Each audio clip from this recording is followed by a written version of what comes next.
শীত শুরু, তাই বিয়ে বাড়ির মরশুমও স্টার্ট হয়ে গেছে। তার সাথে চলে এসেছি আমি আজকে একটা বিয়ে বাড়িতে। হ্যালো এভরিওয়ান, আমি পলি। আমার ছোট্ট একটা ব্লগে তোমাদের অনেক অনেক স্বাগত। আজ চলে এসেছিলাম আমার এক দিদির মেয়ের বিয়ের অনুষ্ঠানে। এসে কি কি খেলাম সেটাই মূলত তোমাদের সঙ্গে শেয়ার করব। সবার ফার্স্ট এখানে ছিল অনেক ধরনের সালাড, মকটাল আর স্টার্টারের যে খাবারগুলো ছিল সেগুলো আগের মিনি ব্লগে অলরেডি শেয়ার করেছি, তাই আজকে মূলত আমি মেন কোর্সে আসছি। এখানে ভেজ নন ভেজ দুটোই ছিল। চলো কি কি ছিল সেটা শেয়ার করা যাক। ছিল দেরাদুন চালের ভাত, মিক্সড ডাল, ঝুরি আলু ভাজা, পাবদা মাছ, চিকেন কারি, ভেটকি ফিশ ফ্রাই, কুলচা, চিকেন ভর্তা, মটন বিরিয়ানি আর মটন রোগান জোস।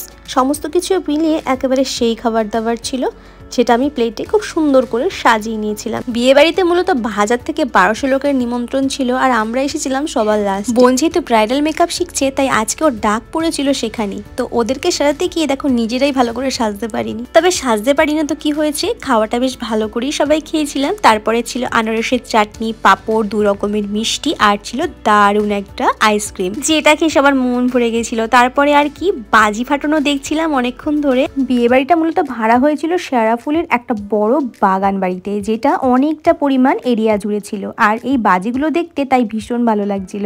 তো ভাবছিলাম বিয়েটাও সম্পূর্ণ দেখে যাব, আর ভেবেছিলাম রাতটাও এখানে থেকে পরের দিন সকালবেলা যাওয়া যাবে, যেহেতু প্রচুর পরিমাণে শীত পড়ে গেছে। তবুও কিছু কাজবশত আমাদের থেকে যাওয়া সম্ভব হয়নি। যখন বিয়ে স্টার্ট হয়েছিল তখন অনেক লোক প্রায় বাড়ি চলে গেছে খেয়ে দিয়ে, তাই একদম ফাঁকা ছিল।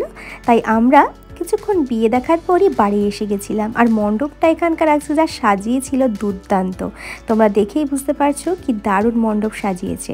তো চলো আজকের মতো এইটুকুই।